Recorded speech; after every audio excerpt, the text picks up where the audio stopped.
Hi, it's Matt. How you doing? Welcome to another video. So yeah, it's been a while since I did the last one. I know I said in my last video that I would try and do a few more, but yeah, there's been quite a lot going on. It has been a bit difficult, harder than I expected.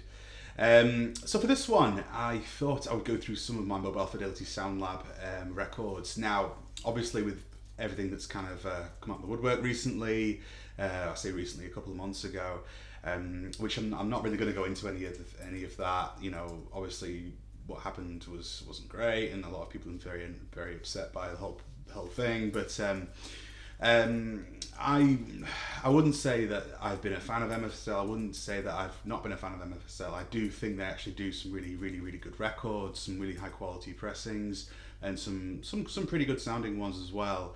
Now I've bought and sold quite a number of these over the years. I've found them in collections and come across them here and there and everywhere.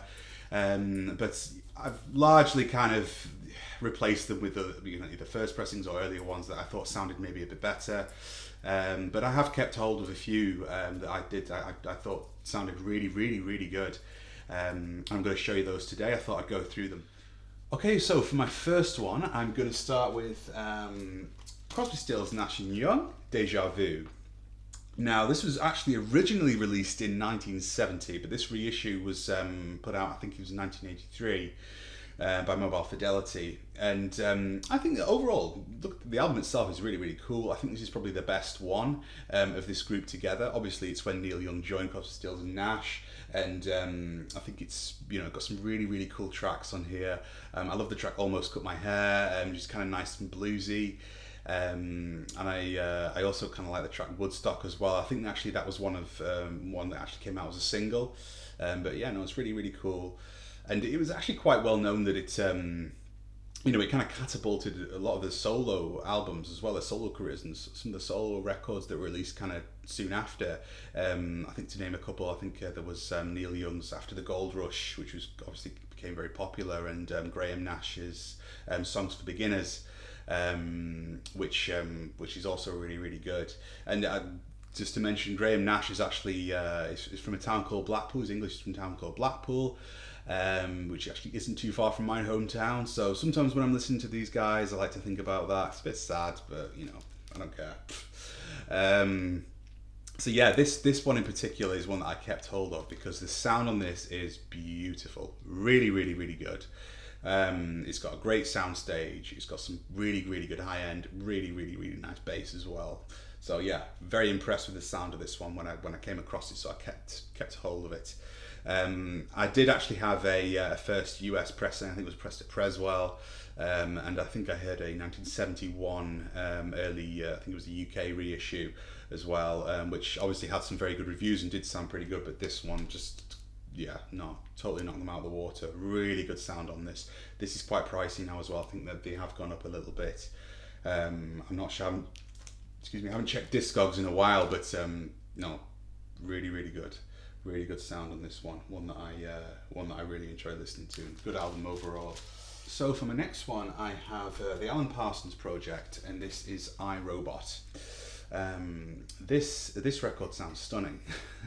I don't like to say that this is this is the best sounding record in my collection, or it's one of the best sounding. But when I play it, I often do think to myself, could this be one of the best sounding records in my collection? This thing sounds unbelievable. It's the dynamics are unreal. Just the sound state, it just sounds like it's like another level. Really, it's really cool.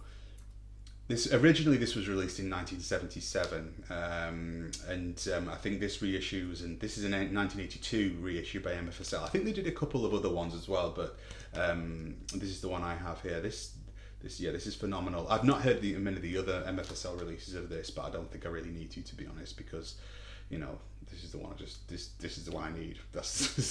I'm not going to buy any other versions of this. I don't need to.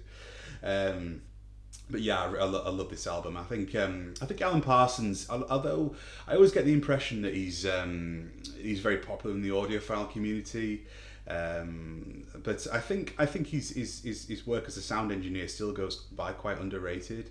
And when you think about the success of Dark Side of the Moon, a lot of that was kind of his contribution as well.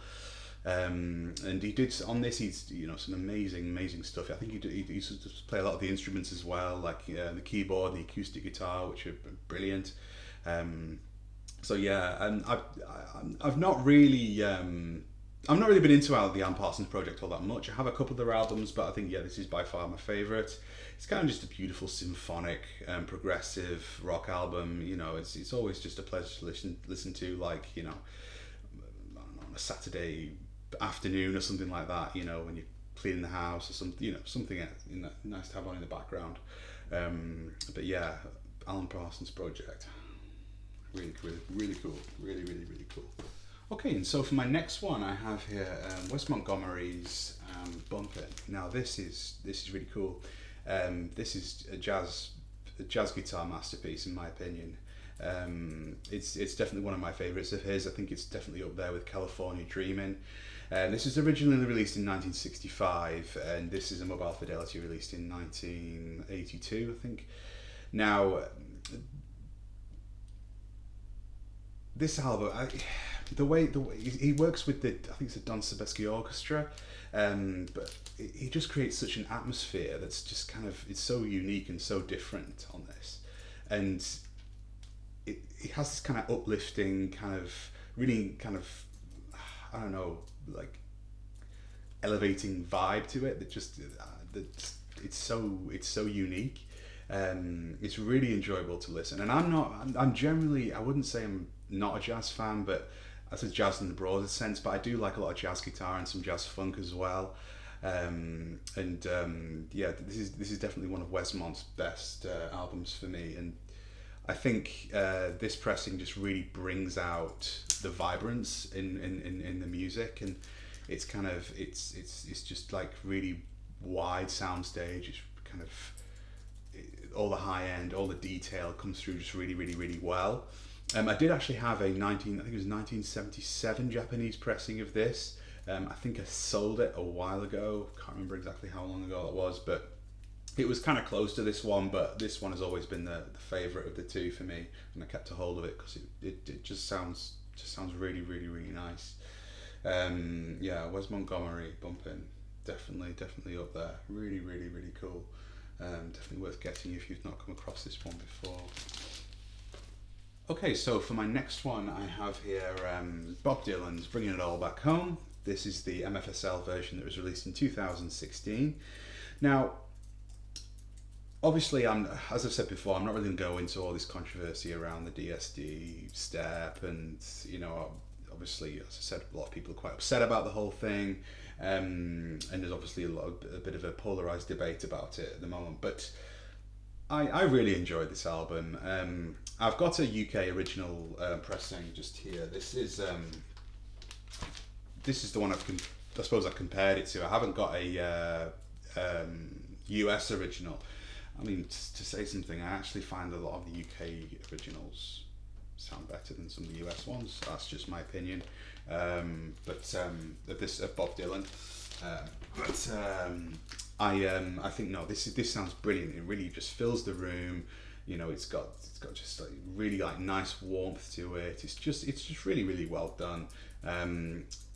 And obviously the best tracks on here is It's a Lover Now Baby Blue, Gates of Eden, and of course Mr. Tambourine Man, which I think Mr. Tambourine Man actually sounds the best on this one. I mean, it sounds amazing from start to finish, don't get me wrong, but I think that track particularly shines on this release.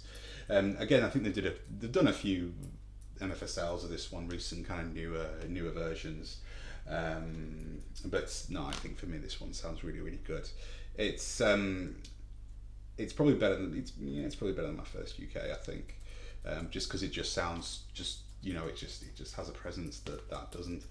But yeah, this is a great album, and it's one that's actually been really, I think, one of my favourite Dylan albums, actually, to be honest.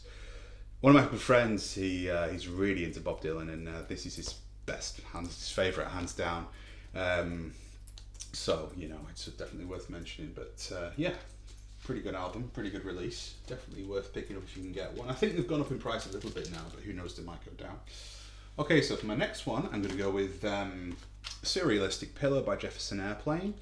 This is a 2015 reissue by MFSL in mono. This is, again, the 45 RPM version. This, again, with the DSD step, sounds brilliant. I'm not going to complain.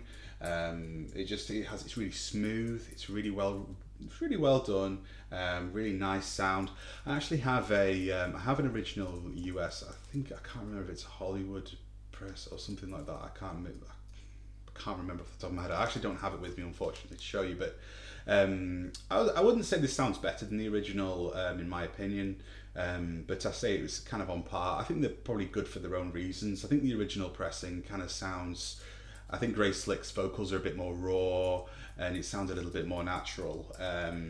But I think obviously this still sounds brilliant all the same. And as I've said, it sounds really smooth. It's kind of it's kind of really full, and it's just really well done. But yeah, this is one that I'd recommend. I don't know what the price are like on this thing at the moment, but I think it might be still quite expensive. But yeah, definitely worth getting. I mean, if you come across it at some point. Okay, so for my next one here, I'm going to go with an interesting one, really. This is an album called Legend by the band Poco. Now, I don't really know all that much about this band. I found this randomly in a collection I bought a while ago. I just kind of saw it and I was like, what's this? But this is really good. This was released, I think the MFSL was released in 79 and I think the original was 78, so it was only just a year after the original album was released. It's kind of like, kind of late 70s, I'd say, kind of early new wavy, kind of country rocky type thing. Sounds a bit weird, but yeah.